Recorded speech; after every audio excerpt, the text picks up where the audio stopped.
Hey, Cheryl. Hi, welcome back. Thank you everyone for joining us for part 4 of our multi-age combined class science planning and assessment and thinking and doing and learning. This session is called Streamlining Assessment in those combined classes, and we hope to offer you some tools and strategies that you will find useful today. As in our other sessions, we would like to begin with a land acknowledgement. We are both coming to you today from Treaty 7 in traditional Blackfoot territory. Looking again at this incredible drone footage, it just sucks me in every time and makes me want to go outside and reminds me of the value and the importance of finding time every day to be connected to the land and to use the land and those who have cared for it for time immemorial before I became a settler here to really help students to also cultivate and protect the land as an important part of their own lives as well. So I'm grateful to the Siksika, the Piikani, and the Kainai nations, to the Ithaca Stoney Nakoda Nation, including the Chiniki, Bearspaw, and Goodstoney First Nations. I'm grateful to the Tsuut'ina Nation and also to the Otipemisiwak Métis government within the Métis Nation, Alberta District 6.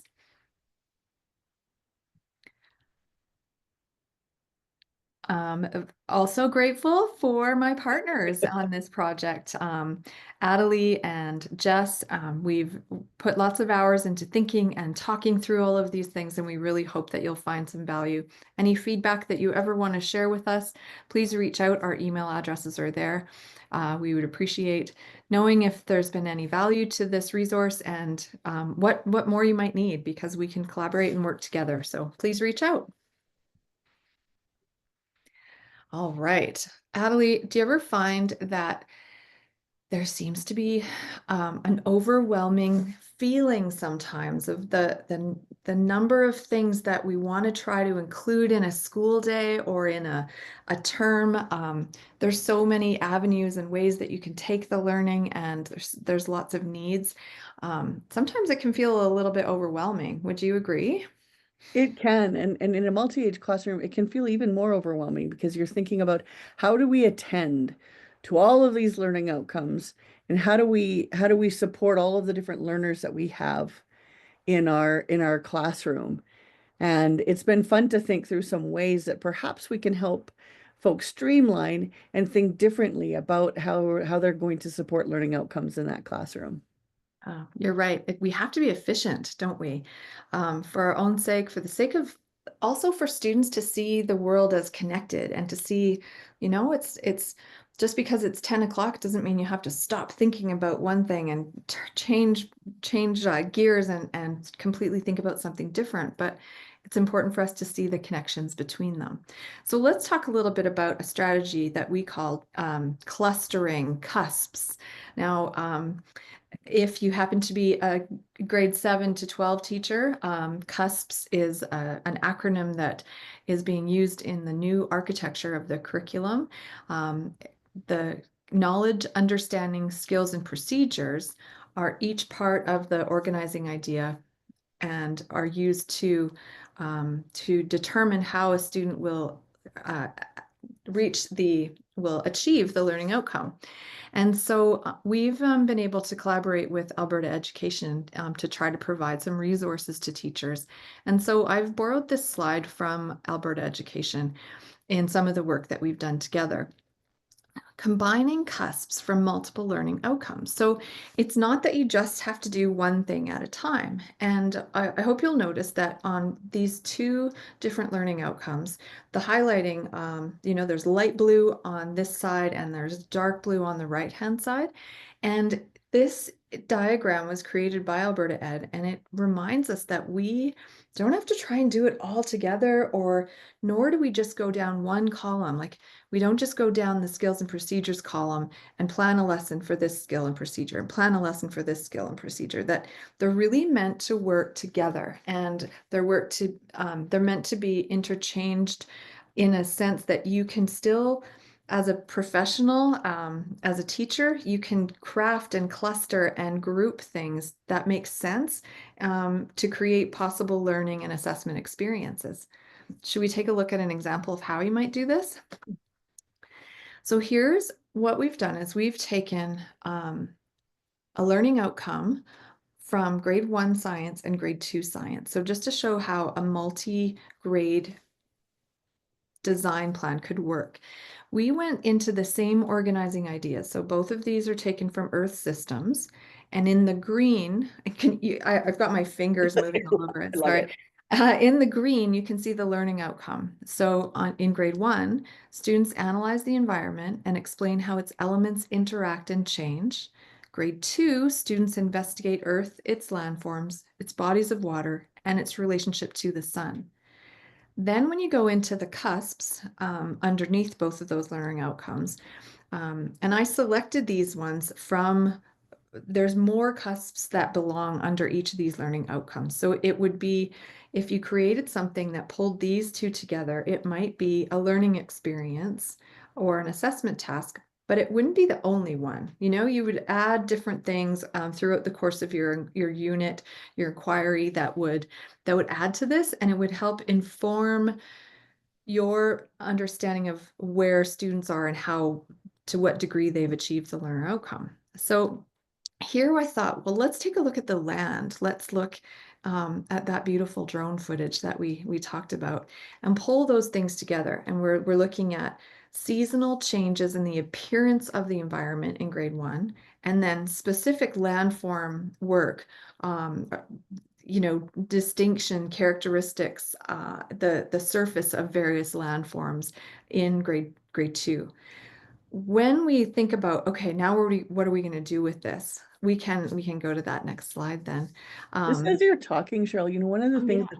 that I'm thinking about is situating our kids. Like often students feel like what they're working on doesn't have authentic meaning and they can't see the why. The beautiful part about a multi-age classroom is that they can actually see how they're learning, what they're learning leads into the next conversation, leads into the next conversation. And Mhm. for folks who are learning, they're placing, oh, that's where we came from, and that connectedness that you talk about, I think can happen naturally as these conversations are going, which gives students more agency, I think, and understanding about why they're learning things. Mhm. Right, beautiful. And to make those learning intentions, those targets we've talked about in other sessions, visible to students to say, and this is the progression, this is where we're going.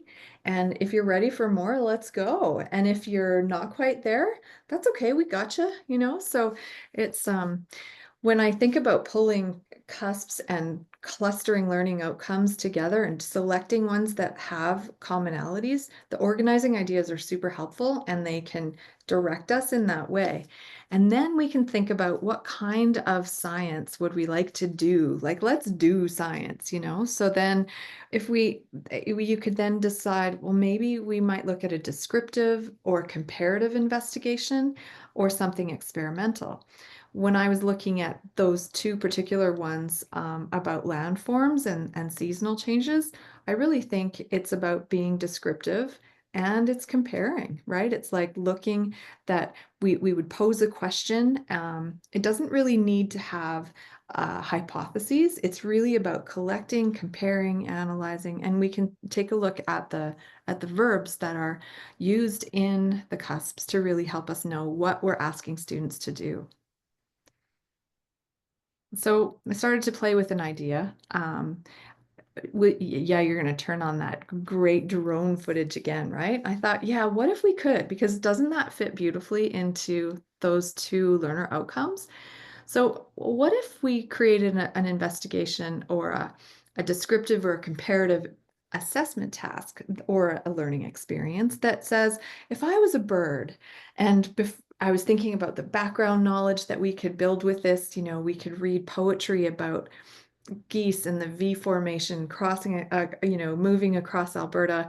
I did find one. I'll have to add it into the notes. And I'm thinking of Barbara Reed's work, the picture books that have, the bird's eye view. There's lots of ways that we could start to create and build that knowledge. And then we could ask the students to be that Canada goose, traveling in a V formation across the landscape of Alberta. And get them to ask us, what would you see on your journey? And the criteria for success with this would be to include, show us 3 different landforms, and to make sure that we're touching on and assessing their knowledge and their application of the skills and procedures of what happens to the land in different seasons. They would draw and describe 2 different seasons within those landforms. So on the next slide, we created a little bit of what could call a flight tracker. It's just really simple, but if it saves you a little bit of time in your class and you might like to try it, then please steal it. Put this out on big paper so they have lots of space where they could, I'm the bird and I'm going across the foothills. What does that look like? And what season might it be? How would I know it's that season? Where's the evidence of that? And so a really simple um, collector, a thought collector, a flight tracker, if you will, could be used to reveal the evidence of what students have learned about these particular cusps clustered together, and it could land in multiple grades as a reasonable assessment. I love this tracker idea so much. Like when we look at some of the other learning outcomes, being able to identify landmarks.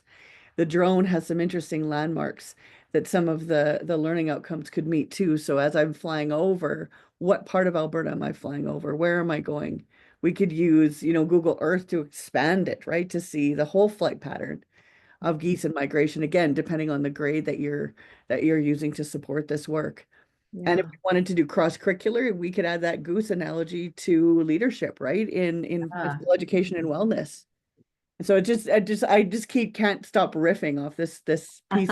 There's a lot of opportunities for folks. I hope that if you're a teacher that's not a grade 1 or 2 teacher, that you can also see how something like this, that clustering happens in any grade, and where possible, or where if you have more than 2 grades, it takes a little bit more time, but that's where AI can help you out a little bit, and you'll be able begin to build those, and it will take time as we come to know and really understand our curriculum more deeply. Here's another analogy, if this helps as well. When we think going across different grades, but you can also go across different subjects to cluster and make things more transdisciplinary. So here is a design task that could work in a grade 5 and 6 context.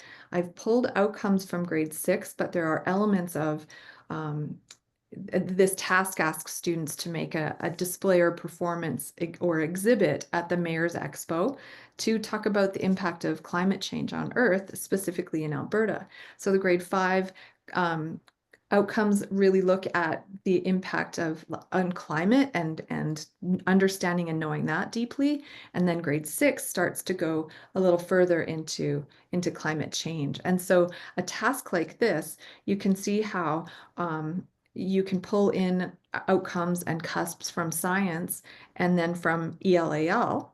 And on the next slide, I'm using this bouquet analogy, like each flower represents a different subject area. I know I'm a cheese ball I sometimes, love but it. the idea that you could pull in some math in terms of investigating relative frequency using experimental data, and what do we do with all of that? And when we do pull those outcomes together and we design a learning experience that gives them an overarching task, a goal, a target, a critical challenge, there's lots of names for it, a project, that through that process, they're also developing competencies like problem solving, managing information, communication in terms of how are they going to share their learning, and how will they respond to questions that come about their research and their opinions. What do you think about climate change? That can really equip them for a future that they are walking right into. I love it. I love it. And I think as we think about these fantastic ideas that Cheryl's been giving us around, okay, how could we put this together? How could we cluster? How could we how could we move our competencies in together, one of the things that we naturally start to think about is, okay, now what does that look like as I'm moving through the classroom and I wanting to check in on that learning, to check in to say, hey, are we getting it? Do we need more help? Where do we go with that? And when we have a multi-age classroom, we're checking in at different levels. And so we've thought about some ideas that we've tried that might be helpful for you to consider as you're looking for those pieces. And one of our main provocations, of course, comes from Jay McTighe, as he talks about as we're gathering our evidence of what students know and do, we're capturing little pictures that we're putting together in a photo album. And as we've tagged on the slide here, as scientists, we're also gathering evidence because we want to be able to tell the truth about what our students know, understand, and can do. And we can only do that as we build the culture that we talked about in one of our other series in session number 2. And as we've built those assessment feedback loops that we've talked about in 1 and 2. And now we're building on that in this piece. One of the things that we've learned from Fisher and Fry's research is that if we find a universal response mechanism that we can employ in our classroom that becomes part of our procedure and our protocols, we can propel learning forward. And what that looks like is we want to about every 10 minutes do some sort of universal check-in. Now, some of you might be going, whoa, Adley, so you want me to stop my class every 10 minutes and check in? No, I want you to propel learning forward by creating an opportunity every 10 minutes for students to give you the thumbs up, the thumbs down, or I need more help, or I need some way of moving forward. Randolph in 207 talked about in his research, response cards are associated with higher levels of achievements on tests and quizzes and participation. And using these kind of response cards provide a higher level of achievement than students raising their hand, because raising a hand can feel really personal, can feel like you're singling somebody out. And yet a response card, if everybody's giving a response, then the teacher does a quick scan and then thinks about what the course will be moving forward. And students feel like they've got more agency. They also feel more respected in that process. And so this is just one example. I've got a class set of these that I like to use and to bring out and use when I'm working in classrooms. These are double-sided, and so they flash the green when it's yes or true, and they're double-sided, which is really nice when you're sitting in a classroom, so my peers might be able to see that. They're great for classroom discussions. The one with the light bulb says, I have an idea, or I disagree. I'd like to add, the addition is I can add something to what you're talking about. And so, or I'd like more information. And so there's an agency that students can flash the card that they need during that universal response piece. And that every 10 minutes doesn't need to be a whole class discussion. You might go to each group separately if you're having them work in an inquiry. You may just kind of walk around the room and have kids flash the cards where you're going. But again, once we have kids using those rings, I know that in some of the schools that we've been using them, they are replacing them every 3 months because the kids get really used to using them and they get really used to having that coach, that regular kind of correspondence, and teachers get used to having that coach, which is exciting. Yeah, yeah. I have a question for you, Adelie. I'm going to put you on the spot here. Okay. Um, I love these, and we've actually made some for you and stuck them in the resource guide for you.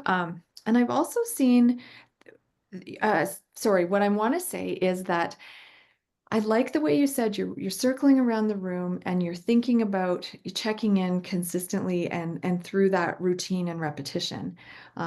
Because if it's not done in conjunction with that relationship that you have with student and the other kinds of check-ins, it it or without that growth mindset that we talked about in building the culture, it could be just like, yeah, I'm fine. Don't talk to me. Don't talk to me. Don't talk to me. But when you know students well enough, like, have you ever had teachers that are like, yeah, they're not really telling me the truth about what what's happening for them. What do you think? Like, how would you respond to a teacher that doesn't really see the value in those universal responses in periodic times? I love that question because as an educator, we know that students communicate through their behavior. Mhm. And so we know that if there's a student who's perpetually fine and we know they're not fine, it means that they're signaling perhaps that they don't feel safe in the classroom to share that piece outwardly. Or maybe there's something else that's going on. And so then it gives us a time to actually do the asadere moment, right? To the assessment, sit beside and go and sit beside that student and have a quick question. I notice you always say you're fine, but I Yeah. also notice that you're struggling.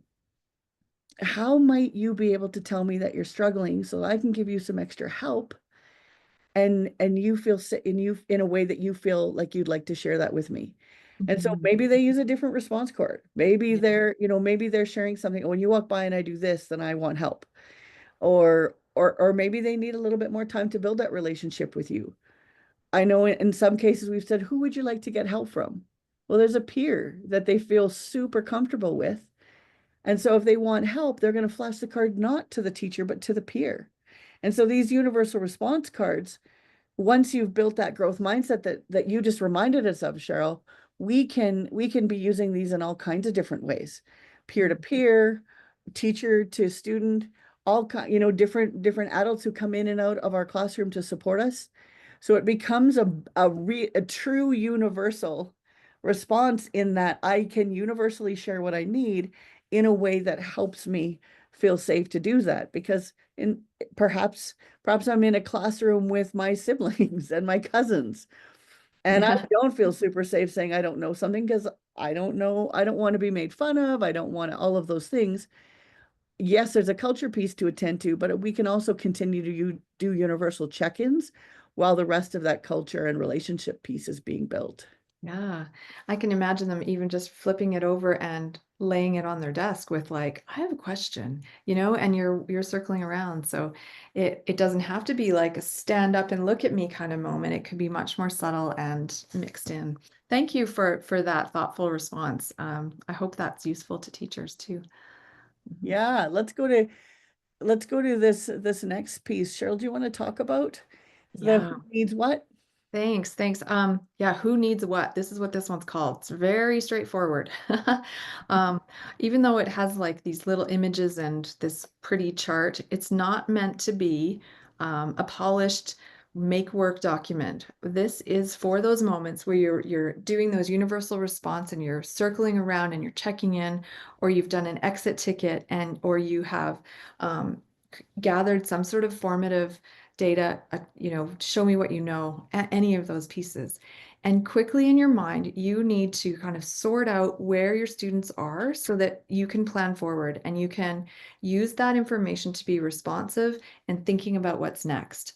So the top section in the yellow is really like, what is it we're working on? Maybe it's those landforms, or maybe it's the looking at knowledge and skills and procedures around climate, and the understandings, but you're thinking about different ways that you have supported with resources.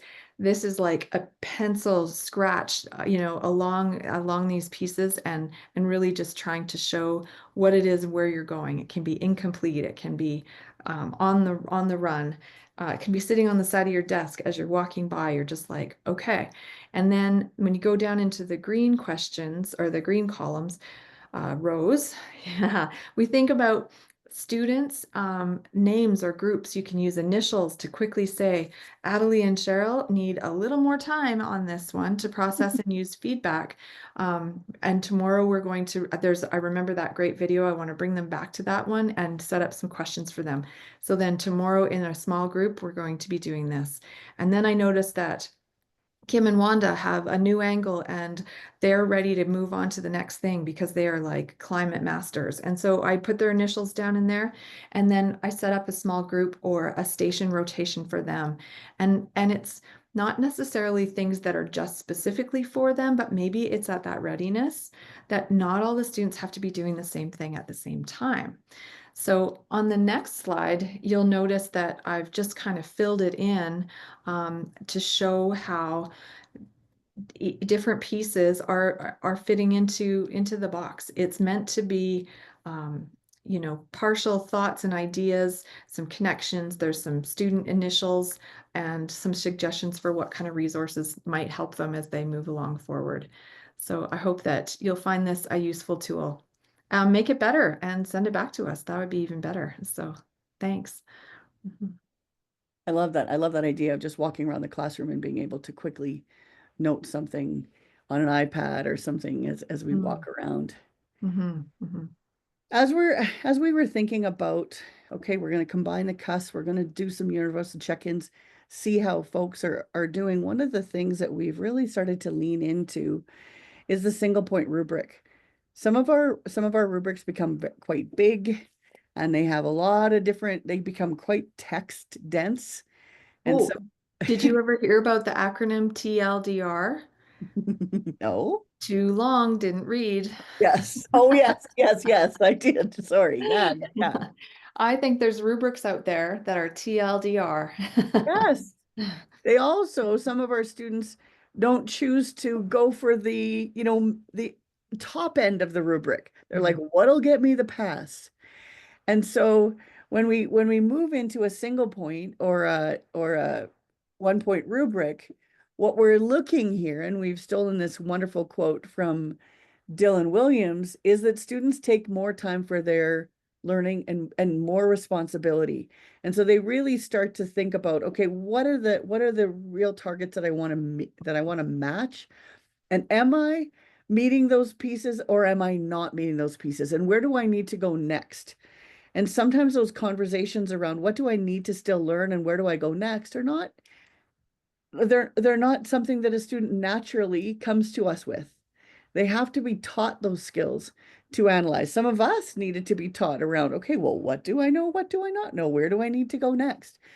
And of course, that's capsulated in agency. And Cheryl's put together this a great graphic with this beautiful backpack that kind of looks at all of the pieces here that we're looking at, that will, the ability, the choice, the ownership that we want to be moving on to with our students. So what we're going to do is we're going to show you a couple different kinds of 1 point rubrics.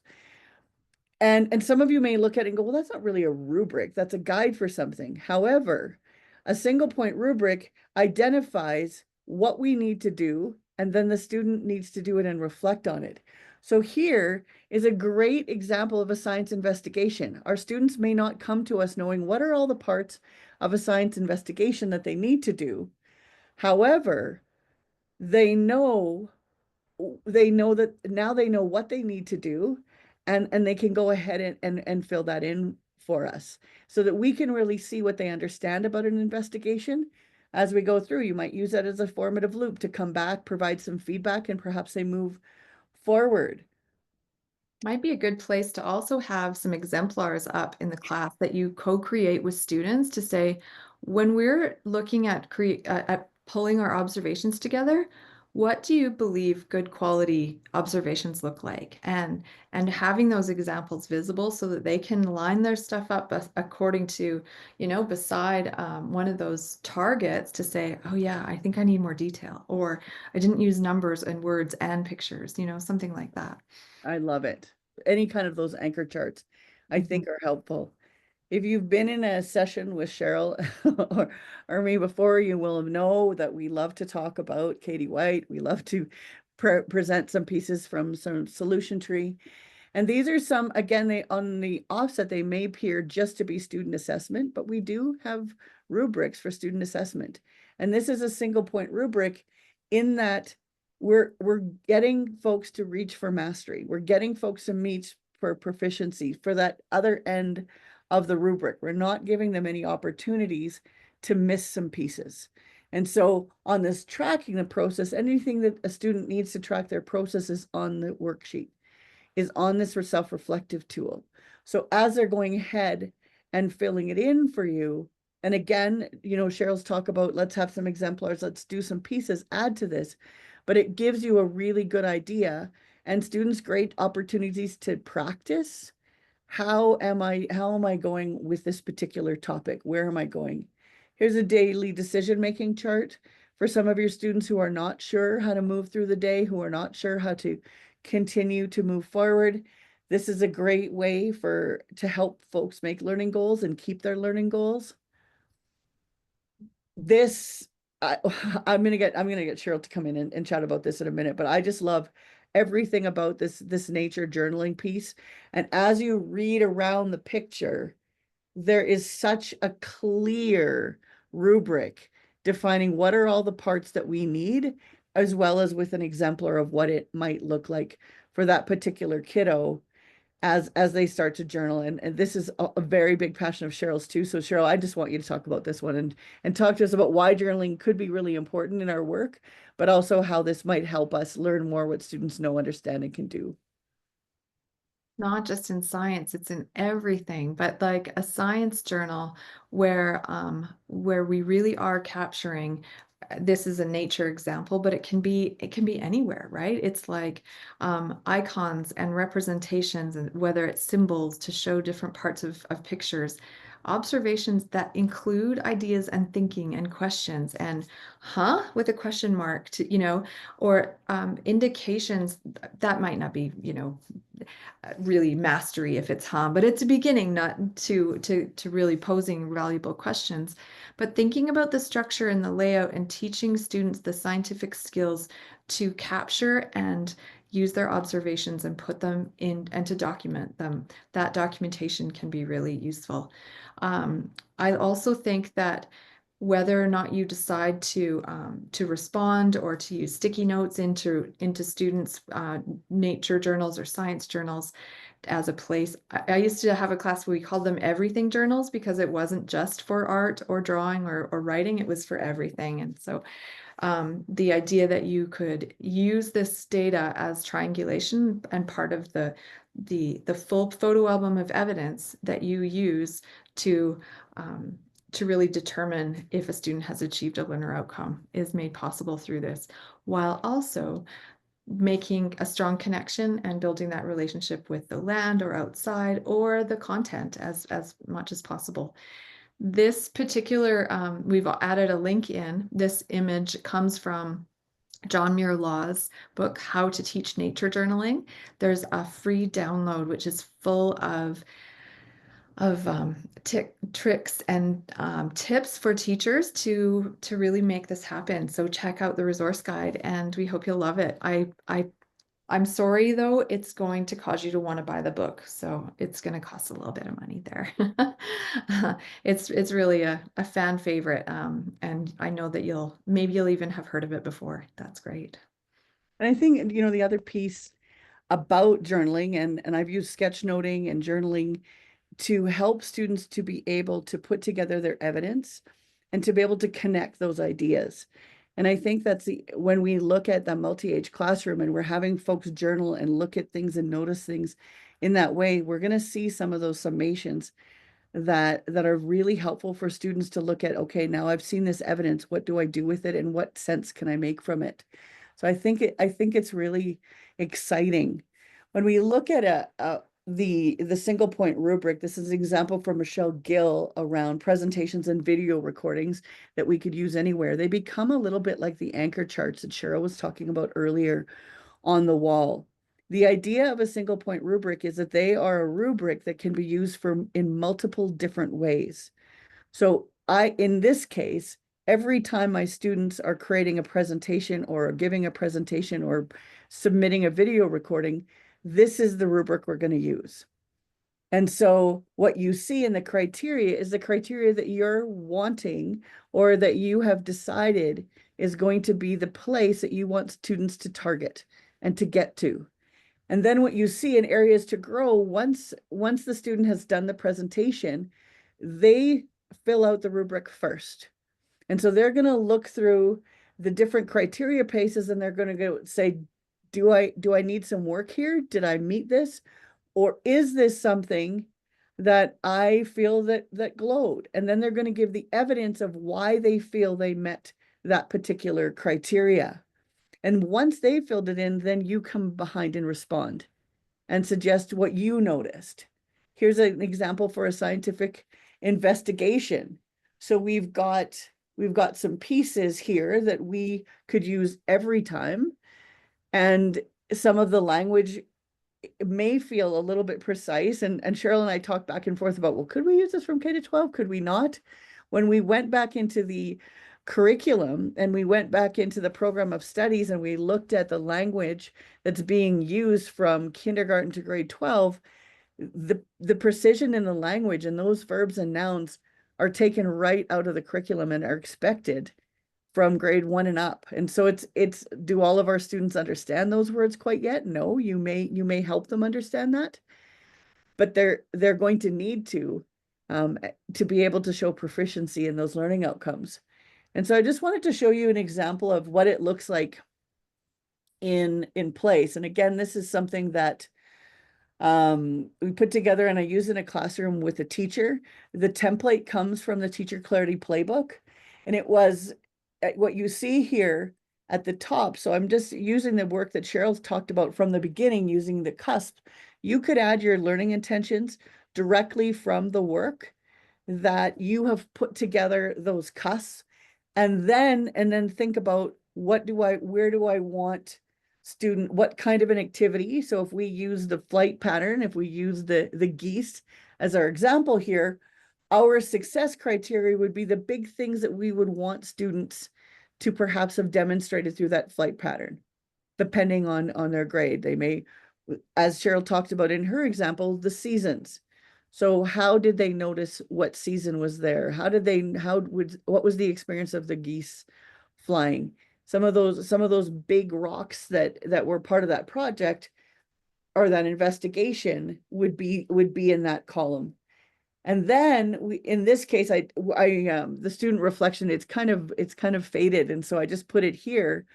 So you'll see that the students, as they reflected, they circled the criteria and then added some comments. So in this case, he said, I didn't connect. So that it says connect and model labels, vocabulary, answer together. So they're all saying the same thing. So when he said, I haven't connected my responses, they aren't saying the same thing. And then he said, I need to add, I have shown by. So I need to demonstrate how I'm going to be connecting all of these pieces. Then what you see is the teacher added her piece to this particular, to his comment that says, I agree. I agree that is an area that we're going to work on for next time. And then you'll see there's some other pieces here that they went back and forth with. And then in the bottom, my next step is, and he said, to connect my information together. And the teacher asked the question, what is going to help you to do this? And so even though there's a reflection and a single point rubric going on, this is a conversation that next time we're going to connect this, but how can I help you? Or how can you help yourself? Or what is going to help you to make those connections the next time we're putting our investigations together? And so I just conversation, right? Back and forth. It's an interaction. I love it. Yeah. I didn't mean to cut you off there. Were you finished what you wanted to say? I'm sorry. No, you didn't. Yeah, that conversation, and it makes me also think about, as a teacher, when students are engaged in the learning, or maybe they're active in recording observations in their journal, or they are conducting an experiment, or their hands they're on, or they're talking about something that they've already learned. Sometimes a look for tool can be a really useful way of streamlining assessment in a classroom, a busy classroom with lots of things happening. Here's an example of a look for document that it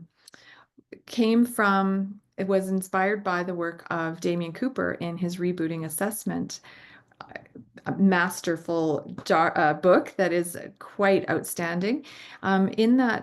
In that example, it gives you a couple of different sections. There's a few things going on here. There's some teacher talk prompts, because classrooms have lots of things going on, and there's lots of distractions and things that can possibly, I know we're quite amazing, but it's possible that our distractions take us away from what it is we're looking for in student work. And so by pre-planning and deciding on some of the prompts that you might ask students or things that you want to look for specifically. It might be, evidence of something in their writing, or you're waiting to hear for um, a concise consolidation of multiple pieces pulling together that shows a connection and a relationship and how they make sense.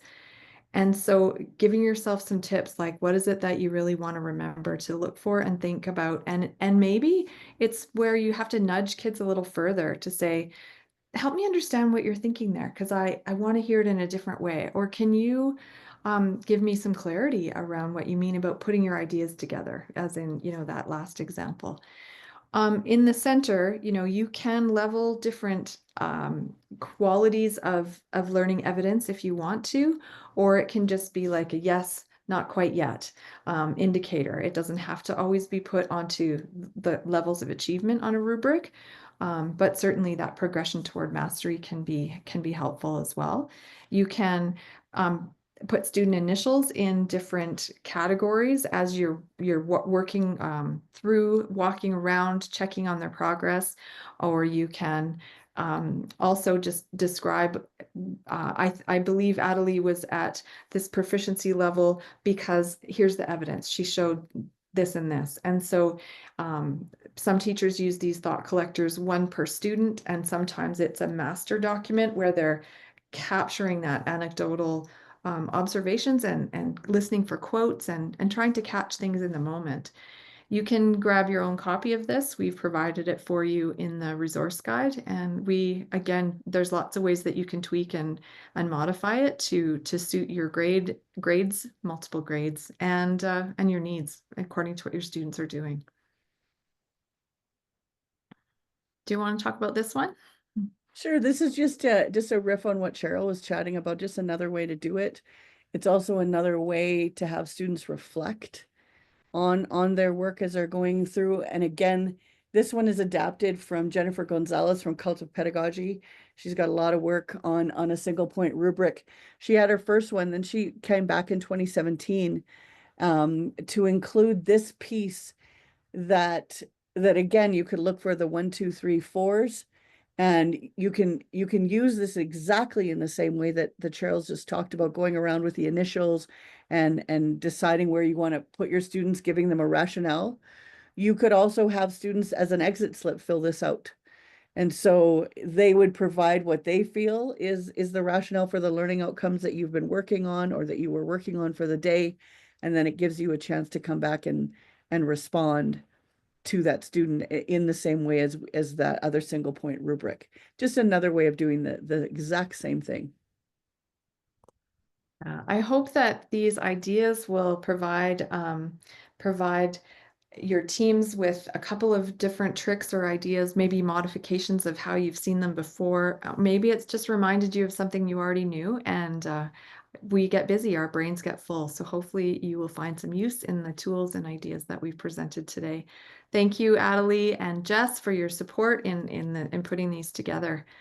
Thank you, Cheryl, and thank you to everyone who came and participated in our sessions. And as Cheryl mentioned from the top, we would please reach out. Let us know if we could make these better.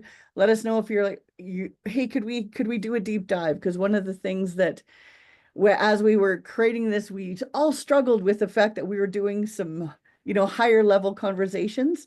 And there's a lot of these places that we could go a little bit deeper with you. So we would look forward to that place too. And as always, Cheryl, I'm so grateful to work with you, and I'm so grateful we had Jess as our partner. And Likewise. Thank you. Thank you. Take care, everyone. Bye-bye.